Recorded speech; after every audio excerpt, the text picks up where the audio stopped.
So the first episode of The Red Ranger Becomes an Adventurer dropped, and it starts off with a bang. Thank you for all who watched my Everything You Should Know video, and let's get started. So as it turns out, episode 1 was going to flesh out the Kizuna 5, as the rumors predicted.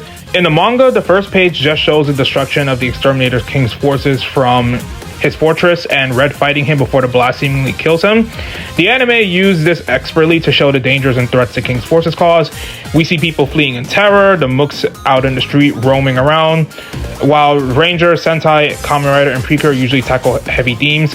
They are just a fun franchise for kids with the mass appeal for people of any genre, so I actually appreciate the Saturday morning cartoon vibes, even though they treat it as the heroes dealing with their final battle. Plus, having the Kizuna 5 actually summon their mechs to create their Megazord / giant mecha robot Gatai is pretty cool because we get to see the beasts. They do show up in the manga, but usually they just exist to form the giant robot. It's actually a criticism a lot of Ranger and Sentai seasons get, since the Zords end up feeling like they just exist to make the giant robots. But that's not a criticism for this show in particular, that's just them pairing the tokusatsu genre. They even give us a full transformation sequence to summon the maximum Kizuna Kaiser. And props to the anime for giving them an intro theme. Usually Sentai has a fight song for Zord fight, but it's dope that they play it just long enough, but also transition to darker music after summoning the Great Falling Sword to show how serious they are, since in universe, this is their final battle against the main villain destroying the fortress, and it explains in the manga why Red goes to fight the Breakup King alone. In my breakdown video, I said there are criticisms for some Sentai seasons and maybe 2 Power Ranger seasons that gets accused of the Red Ranger doing everything, especially in the final battle when it should be the whole team. I will say there have been times the Red Ranger has died in the final battle to sacrifice themselves to finish off the main villain, so the atmosphere really works well, and they did set it up here better than it did in the manga, and that shot from the manga where he fights the king gives more weight than it deserves. And in comparison to the manga, we do see that Red and the Breakup King ultimately KO'd each other. The manga left it a little bit open-ended on what happened, so good the anime actually gave us that clarity. Plus, I know people are going to be disappointed that this is the extent of the Kizuna 5, but we are going to see more flashbacks of them, and it looks like the anime will continue to flesh them out a bit more. Red goes into more characterization about them later on in the manga anyway, and considering they actually got Ranger alumni to portray them, I think they were handled well for the most part, given that this was supposed to set up how Red ends up getting into the other world.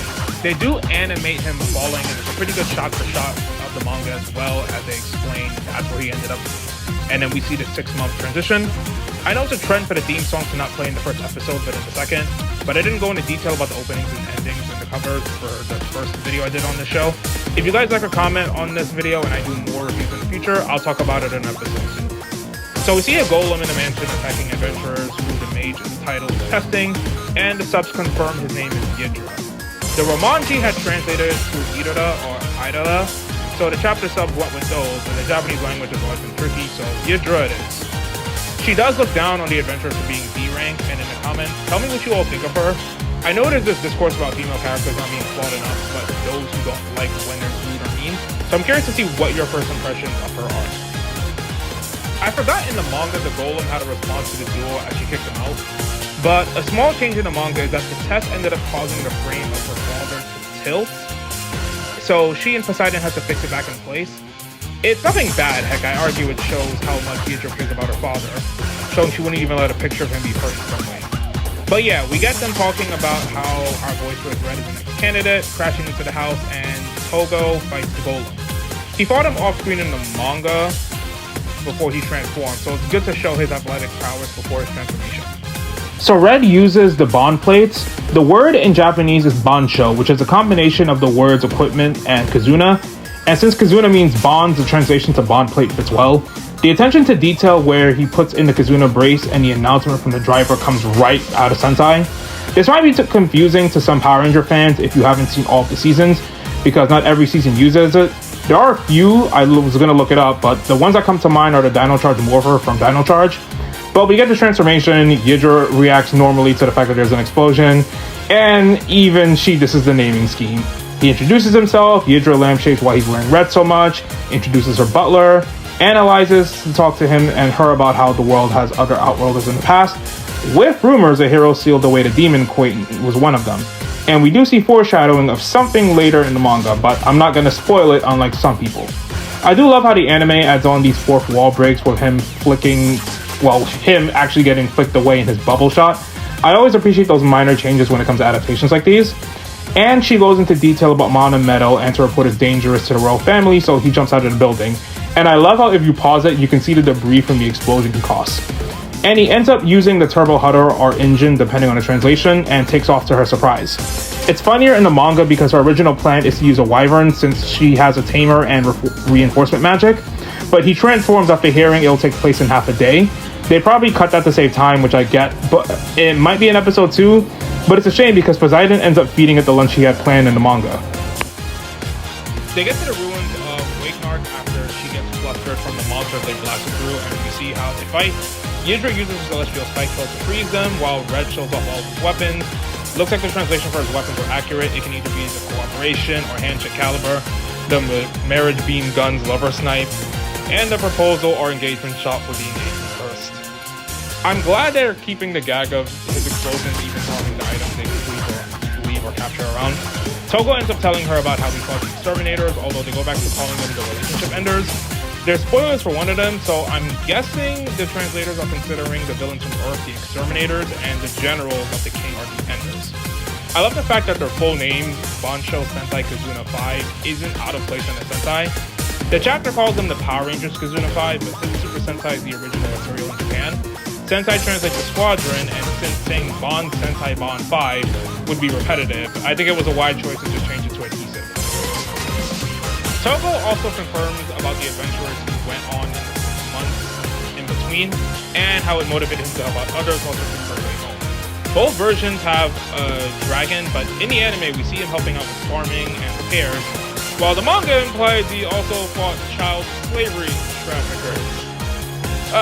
Isekai and slave culture is a topic for another day, though it would have been nice to actually see a hero actually beat the crap out of the slave owners for a change. But yeah, Yihdra goes into detail about the royal scepter.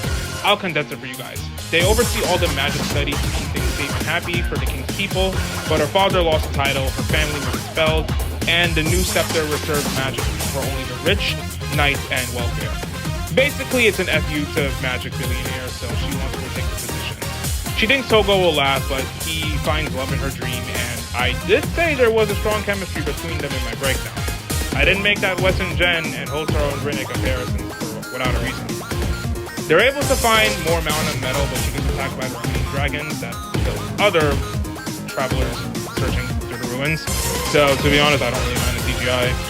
She doesn't want him to fight, but he tells her he'll fight for her dream too.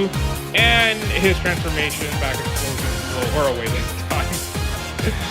But yeah, to beat a giant monster, he actually needs the power of friendship to summon the maximum Kaiser. The cockpit actually looks very similar to Kira Major's, oddly enough. I actually said in my breakdown that if Yihdra was a part of a Ranger team, she'd be the smart yellow. And since the manga is in black and white, we don't really get to know which color she was given, but the anime did so, and it actually suits her pretty well, like I said before. They get trashed, but since their bond strength isn't enough, he gets to trust them, and he ends up using a plate to Maximum Kazuna Blaster to blow it up, and it doesn't really seem too out of place for a Megazord finisher in the second show. After the credits, we see Yihdra meet him at a guild quest, and like I said in the Everything video, we see a bit of growth as she decides to become an adventurer to help him get back home and study his magic and preserve his goals, i.e. she wants to make a fight with him. It's a nice contrast to how she looked down on adventurers before, and now because of someone sleeping in her dream, she actually doesn't think the position is too bad, and that will actually help her have more agency on her goal while she helps him out.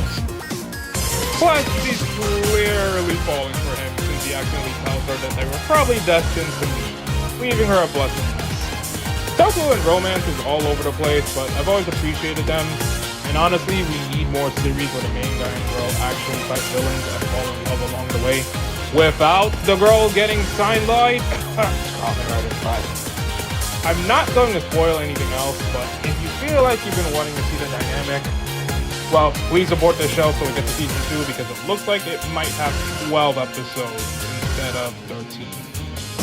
Oddly enough, we didn't get a preview for the next episode, but based on what I've seen online, the reaction seems mostly positive. As for me, I think this episode perfectly adapted Chapter 1. What they didn't include wasn't a bother. They fleshed out everything they needed to using the animation and pouring in the effort where it mattered. The voice acting was on point, for as far as what I can understand, and they faithfully adapted Chapter 1 of the manga with flying colors. I'm really grateful for all of those who checked out the anime. It seems people are also taking this as a chance to give the manga a shot as well. And all in all, I hope this does well enough that we get the additional seasons it needs. Thank you guys for checking out my breakdown. Thank you all for watching this video.